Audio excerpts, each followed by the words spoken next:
este crimen al que se refiere nuestro compañero Enrique Durand, la verdad es que genera, como lo decía Estrella Pedrosa en la entrevista que tuvo con los compañeros de El Choro Matutino, caray, una obligación de activarnos, de ser en verdad constantes defensores de la libertad de expresión y del derecho a la información.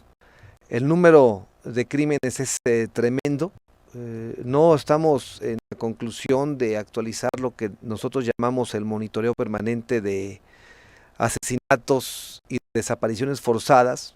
Apenas acabábamos de documentar el crimen tremendo en la puerta de su domicilio de Ernesto Islas Flores, allá en Tijuana, en la Baja California. Nos informan de la detención, se supone, de involucrados en el crimen de Lourdes Maldonado. Sigue sin avances la investigación de Margarito Esquivel, allá mismo en Tijuana. O sea, 3 casos en Tijuana al hilo. Y ahora Oaxaca viene a sumar un crimen más. El móvil que habían ocupado en el caso de Margarito, de Lourdes y de el compañero que les comparto de Ernesto, había sido precisamente al arribar a sus domicilios. La distracción natural, el relajamiento de tu precaución natural cuando llegas a casa, allí los estaban esperando, cazando o siguiendo, vaya usted a saber.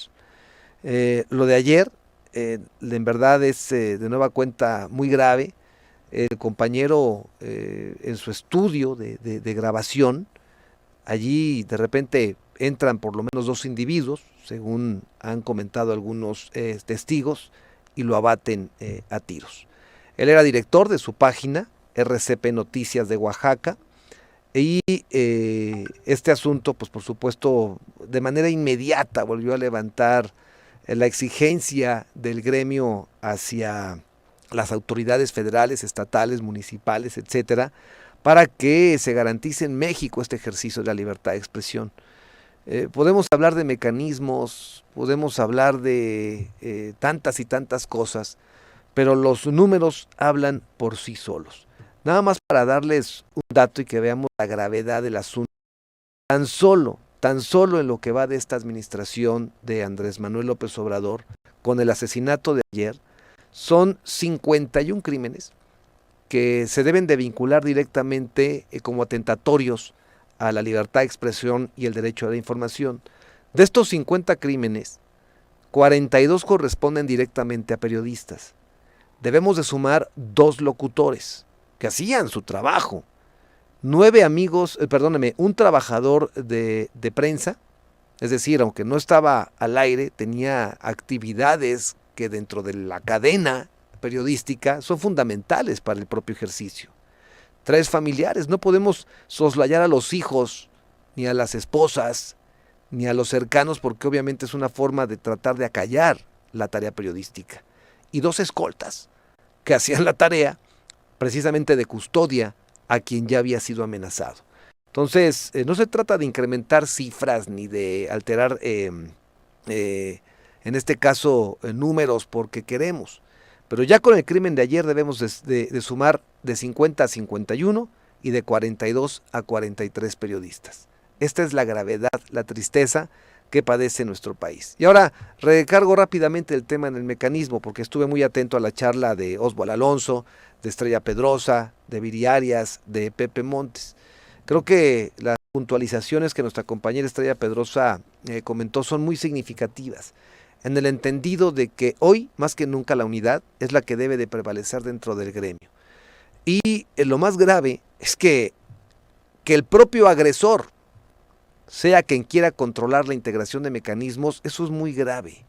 No es el hecho de que sea la autoridad o que sea el representante del Ejecutivo o es el facultado por la norma, no. El asunto es que la forma en cómo se vienen haciendo las cosas se deben de contabilizar también como agresión. Y me explico.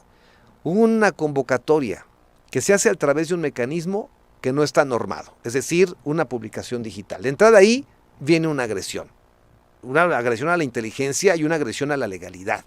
Estamos hablando en lo general. Segundo, el hecho de negarse a emitir un reglamento y saltándoselo, abrogarse todas las facultades. Es decir, El secretario de gobierno, según esa convocatoria, es el convocante. Sustituye prácticamente todas las partes ante la generalidad que marca la ley, por no haber reglamento, y se convierte en el gran elector. Ahora bien, esta convocatoria, que está basada en la ley de protección a periodistas y defensores de derechos humanos en el Estado, como lo explicaba Estrella, está extraña. Todo parece ser que solamente es para el área de defensores de derechos humanos y no para periodistas, porque puntualiza precisamente que se convoca solamente a defensores de derechos humanos.